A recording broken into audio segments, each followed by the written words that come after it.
Sumayyaan deebitee uftee jirti jechuudha. Sumayyaan Jarmanii ufte, Jarmanayitee ufte.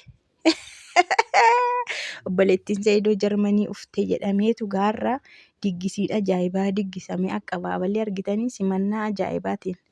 Kaash maarshi baandii fiddee finsee'anoo. Ororororoo Saayidoon akka baabaliin goonee fi sayyuutoo akka baabalii godha ala taa'e. Abeet walitti aantummaa isaanii kan argitanii.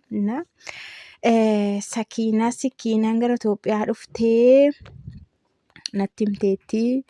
Egaa wulataa ishii danda'ee hin baasuu jettee jalqabde jechuudha. Sumayyaan mana hidhaa itti yeroon hidhamee Jarmaniin taa'ee kan hidhaadhaa na baasee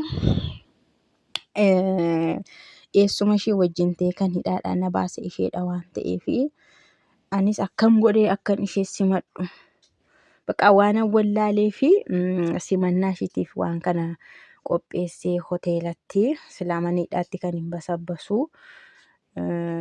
Isheetu oolmaa guddaan irraa qaba. Isheetu mana hidhaatii na baasee. Isheen waan obboleessi koo balleessee ani nan sirreessa naan jechaa turte durumayyuu. Waan Saayidoon balleessee anatu sirreessa naan jechaa turte. Yeroo baay'ee boo'aa sagalee naa ergiti boo'aadha.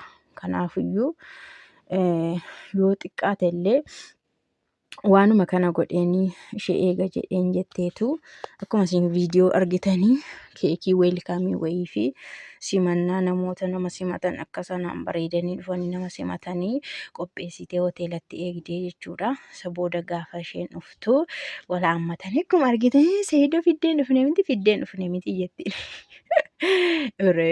Jettiin isheen kun ay Sumayyaa idaa ati akkasii nama akkasiiti. Haayilenyaa kan taatu bakka ati kan akkas turte ati baay'ee haayilenyaa natti fakkaatte akkasittiin gadi buutee na eegdee turte jettee egaa oduu tokko lama godhaa dhugaa dhaggeeffadhee simbiraan gaa laayik gochuun dirqama keessanii dubbiin kun dubbii Jarman waan ta'eef hin qalladamu laayikii godha. Ashqaabaaci obboleettiin Saayidoo isheettan sun ani iddoo meeqa si geesseen sammuu kee si bashannansiisa jedheenii achas dhufe ati bakka akkas bareedu teessee eegdee iyyuu ati bakka baay'ee na naasisteettiin. Sumayyaan sammuu ishii hidhamaadha seetisa. Isheen achi teessee uummata hunda sammuu hiitu Sumayyaan sammuu hidhamaadha seeteetu si bashannansiiseenii sammuu kee fataasii godhee si aznaanee si bashannansiisa jedheen ture. Biyyi keenyas baay'ee bareedee baay'ee jijjiirameera. Tamma arga deemte waggaa meeqana? Waggaa baay'ee waggaa dheeraadhaan hin argan biyyaa ba'anii akka akkas jijjiirame hin barreennaa. Egaa biyyi keenya baay'ee bareedee moodernii ta'eerannaan dhugaadha baay'ee bareedee atu quufteettatti. Atis quufteetta biyya kana kee teessee atillee quufteetta jetteen. Har'aa adaadaa isaanii ishee Jamiilaa fakkaattuun eega jechaan ture. Sikiinaan argitaniire Jamiilaa fakkaatti jedhaa dhugaan hin beeku. Isaantu beeka gaasitti waan haasofnu qabnu garuu adaadaa isaanii ishee Jamuu fakkaatutu dhufa jedhanii ijoolleetti meesii eegaa ture. Yeroo mana maatii keessanii deemneyyuu Jamuu arganii wii sakkii fakkaatti jedhaa turanii. Amma oduudhaan wal ashqaabbaxaa dhugaanuma ashqaabbaxnanuun dhaggeeffadhaa isin amma dhumaatti dubbii Jarmanii wanti itti fe'amtee dhufte xiyyaaraan dhufte. Sumayyaan iyyuu ani kan hin garaatti baadhe anadha. Kan garaan koo baqaqee na kee baate anadha. Kan fakkaattu immoo sidha jette. Anaanumaa hin fakkaattu garuu kan itti dadhabee anadha Jamuuni haalichi jette. Garuu bareedduu waan ati taatee fi sitti ba'uun shiyyuu gammadeera ati bareedduu waan taatee fi mucaan kiyyas bareedduudha. Ay Sumayyaa achi isa kaan suuta haasofnadhanis haasaa maatii mana keessaa booda haasofnaatii ati Saayid faana waliin agarree yonnaa lakki waliin agarree jetteen.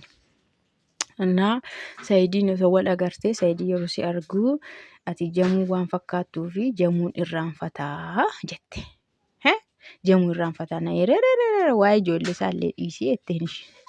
Waa'ee ijoollee isaallee dhiisii jetteen. Innaan akkasittiin si arga jedhee yaadeen beeku jennaan maal rakkoo qabaanii ani ijoollee faana bahuun sodaadha malee qophaa kooyyuu Sa'iid faana yoo wal arge rakkoo hin qabu. Qophaa kiyya taana Sa'iidiin iyyuu sodaadhu garuu ijoollee wajjiniin hin bahu maleeyyuu jetteen.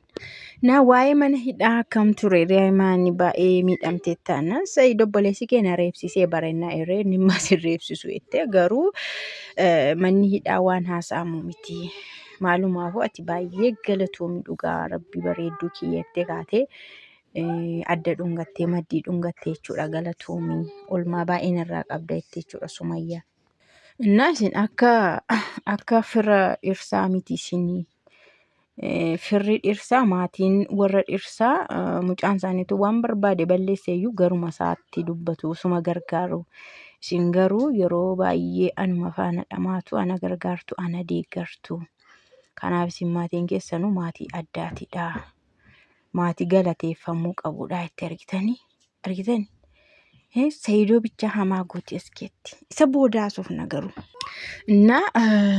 Sa'iidii maatii akkanaa qabaa. Obboloota birqii dinqii ta'an kana qaqqabaa. Namni maatii Sa'iid akkana maatii Sa'iid jedhanii ajaa'ibsiifatu. Jettee dinqisiifannaa Sumayyaan achi isheen kunumaa itti nu deebiika kottu nu deebiika maal taariyyoo nu deebitee jetteen. Waan gaarii taataniif miti isin gaarii dhumadha garuu rakkoon kan koof kan Sa'iidootidha. Duruma immoo ani Sa'iidiinis jaalladheen itti heerume wal jaallannee jaalladheen itti heerume. Hamma jiraannis immoo seerumaan jiraachaa turre garuu dhumuma kanarra waan inni balleessetu sadarkaa kanarraa nu gahe malee dura Sa'iid badaa ta'ee yookaas walii galuu dadhabne yookaas wal jibbinee miti. Dhuma kanarra waa inni dogoggoreetu kanarraa nu gahe. Sa'iiditti osoo hin deebi'eeyyuu an ija isaarratti jaalala argaa hin jiru Sumayyaannaa dubartii akka kanatti naannessee jijjiiree utuma jaalalli jiraateeyyuu jaalalli maanni akka shaaggatu ta'ama shaakarraa jettee amaariffa ishee jechuudha. Kanaafuu yeroo baay'ee yeroo walaa arginu ija isaarratti jaalalli hin mul'atu anaaf jette. Inni dubartoota baay'ee waan qabuuf waa'ee koo jaalala anaaf qabullee fixateera akka inni isarraa ilaalutti. Ani amma gara Sa'iiditti deebi'uuf tun taane akka obboleessa keetti akka itti gorsituufidha. Idduma qabatetti dubartii faana jiraatutti taragaagee naamusaan akka jiraatuufidha. Eessattuu yoo jiraate ijoollee kootiif abbaa waan ta'eef abbummaa isaan hin jibbu yoomiyyuu garuu obboleettii isaatii bakka jirutti taragaagee akka jiraatuufidha. Kana booda kana haasa'u malee gara isaatti deebi'uuf miti jechuudha. Sa'iid jireenyi isaa kan sakkane miti hin sakkanaa miti. Dubartoota inni faana jiraatullee dubartoota akka tasgabbaa'oo miti. Ijoollee makiyya itoon itti kenneeti. Ijoollee kiyyallee itoon itti kennee dubartoonni isa bira jiran baay'ee dubartoota taragaagga'oo miti. Ani amma Sa'iidiin akkati gorsituun barbaadaa jette. Gorsitee maal gootii qo'ame? Sakkiin maatii nuni si jaallannaa maatiin keenya si jaallataa garuu wanti jiru sin lamaanuu xiiqii wal qabatanii innis xiiqii atis xiiqii malee jireenyi suma duraa caalaa jaalallis suma duraa caalaa jaalala kee dhabee miti. Inni amma ijoollee kana faana kan akkas maraatuu sis waan jaallatuuf malee otoo siyyuu si jibbee ijoolleeyyuu waluma faana si jibbaa. Kanaafiyyuu jennaan Sumayyaan jette dura naasirra tuqa haa taragaagga'u isa sirreessaayyuu jette. Ijoolleen gidduu keessanitti ijoolleetu baay'ee rakkatee jette. Gidduu keessantu baay'ee rakkate ijoolleen keessattuu jamuuni abbaa ishii hin beekti waan ta'eef